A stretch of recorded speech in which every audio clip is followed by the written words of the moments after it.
back to my channel. Today I have another Rosh Hashanah video for you guys, and this one is going to be all about how we celebrate Rosh Hashanah with kids. So I have a 2-year-old son, and I wanted to share with you guys what we do with him around this time of year to celebrate the Jewish New Year, and I wanted to share with you guys some really fun and easy Rosh Hashanah themed crafts which you guys can do at home, which are really cute and fun for the holiday. So first I just want to talk to you guys about how we celebrate Rosh Hashanah as a family with young kids. And the first thing is that we read books about Rosh Hashanah. So we belong to the PJ Library, which is a free online thing you can sign up for, and your kid will receive one Jewish book a month, which is really, really nice. So this is our 2nd year in the program, so we have 2 Rosh Hashanah books right now. Rosh Hashanah is coming, and is it Rosh Hashanah yet? So I definitely recommend signing up for PJ Library because it's free, but you can also buy these books online. They're really cute, they're fun for little ones, and it's just nice to kind of like introduce the holiday through books because it's a nice visual way for them to see like what the holiday is all about and what they're going to be experiencing over the next few days. The second thing that we do is we have a Rosh Hashanah little play set. This was a gift from Max's grandparents, and it comes with it's by KidKraft, I think. I'll link it below. It has a little honey jar, a shofar, candlesticks, round challah, and then we also made a little challah cover for it. I will link that video down below. It looks like this. Me and Max made it together, and it says Chag Sameach Shabbat V'Yom Tov. So that is just a really fun activity that we did, and it's really nice again for him to learn about the different objects of the holidays and why they're important. And obviously he's a little young for like too much symbolism there, but it's just nice for him to become familiar with it. So this is a really lovely set. It's wooden and has lasted us really well. The third thing that we do is we listen to Jewish holiday music in the car. Very easy. I have it on my iPhone. I just like plug it in, and it kind of sets the mood. I personally love it because I grew up listening to those songs, so I love that too. And then the next thing we do is we bake round challah. I will link a video down below. I made challah pops this year, which are round challahs on a little stick that my son absolutely loves. Super easy and fun. You can actually just do it with leftover challah dough because they're small. So I will link that video, but that's another fun thing that we like to do together for the holidays. Then in terms of high holiday services, obviously every synagogue is different, and each year we have a different experience as Max gets older.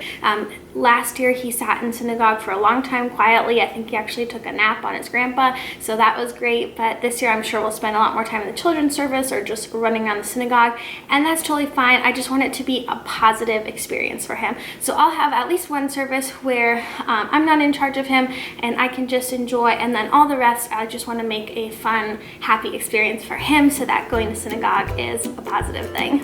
And now on to the crafts.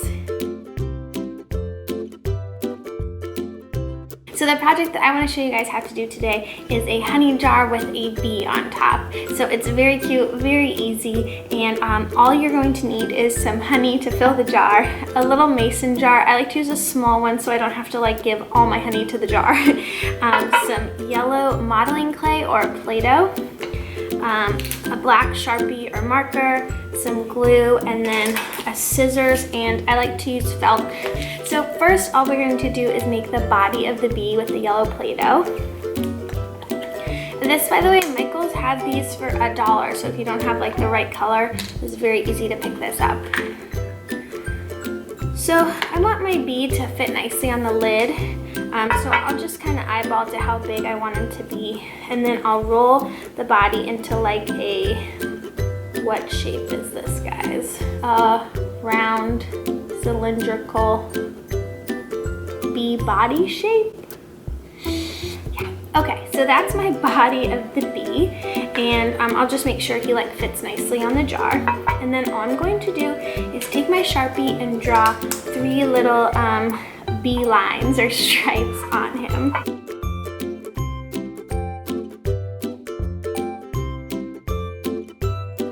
Okay, so now that my body of the bee is done, I'm just going to take this felt and cut out 2 antennas and 2 wings. And again, I'm just going to eyeball this. I am not a professional bee maker.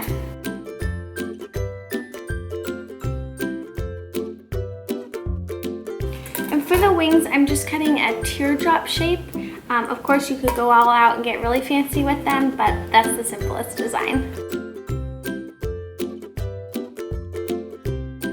Okay, so that's it. That's my little blingy. Now I'm just going to take a drop of glue. This is just tacky glue. And put some tacky glue on the lid, and then I'll just place him down. Okay, so that he's all set, and now comes the fun part, which is just pouring in the honey into my honey jar. Okay, so that's my yellow honeybee honey jar. This is also a fun craft because it kind of teaches kids where honey comes from, and it's super cute. My son's a little too young to do this kind of craft, so that's why I didn't bring him in for today's video. But I think this is perfect for like 4 or 5 years old and up. And I really like to do crafts around the holidays because I think when kids make things of their own, it's much more special to them, and they have like a deeper understanding and respect for the object, if that makes sense. So I really like doing crafts around the holiday time, and if my son had made this with me, I would definitely have it on the table with him at our Rosh Hashanah lunch or dinner, so he knows like he contributed something really special to the day. I would have it on his place setting and everything like that, and I know it would be really special to him.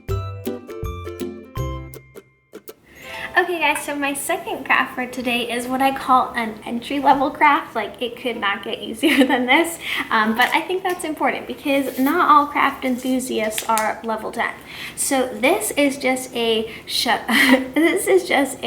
Happy New Year Shana Tova sign. What I like about this is I like making decorations for the house, and I like involving my son in making decorations for the house, especially around the holidays. And the other thing I like is teaching him the phrase Shana Tova, which means Happy New Year or Good New Year, and I also like him learning and looking at the Hebrew letters. So that's the like extra, component of this, of why I like it, but it's also fun and super easy.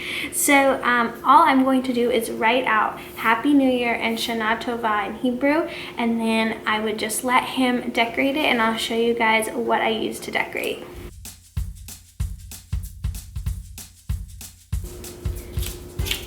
Okay, so the sign says Happy New Year and Shana Tova in Hebrew and English.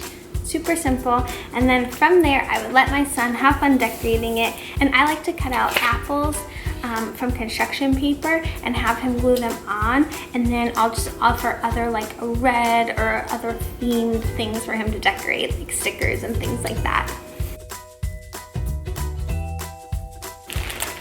So I have red and green pipe cleaners. I'm going to use a little tip of the green for the stem of my apple, and I'll just use some glue to glue it on. So that's all. I kept it really simple because obviously this is for him to decorate and not me, but I just wanted to show you guys an example of you can start with just the base of you writing out the letters and then let them have fun with it, and then choose a special place in the home to hang it up and let them admire their artwork.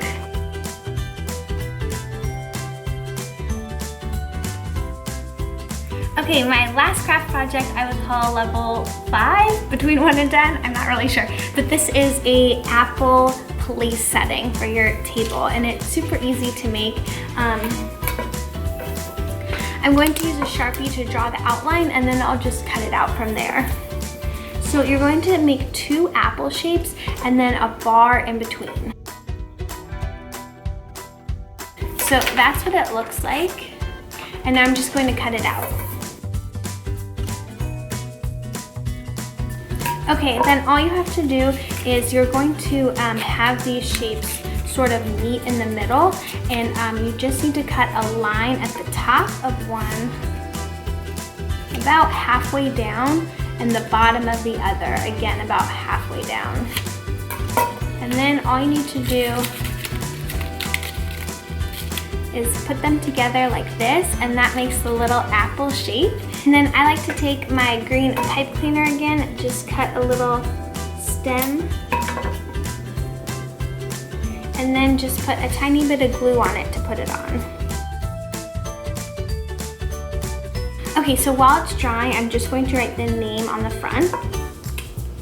And if you're inviting people with long names, you might want to make bigger apples. And then that's really it. So that's the little place setting. The reason you want to keep this piece at the back is to just help stabilize it so it can hang back a little bit like this. You want to wait for it to dry though so that the green piece stays on. But yeah, once it's dry, then you have your little table setting just like that. Super cute. Okay guys, so that's how we celebrate Rosh Hashanah with kids in my home, and the 3 super simple and fun crafts you can do with kids. I hope that you liked this video. If you did, please make sure to give it a big thumbs up and subscribe to my channel to see more. I'm super thankful for anyone who subscribed. It feels so nice to see you guys following along. So yeah, I really appreciate it, and I'll see you next time. Bye!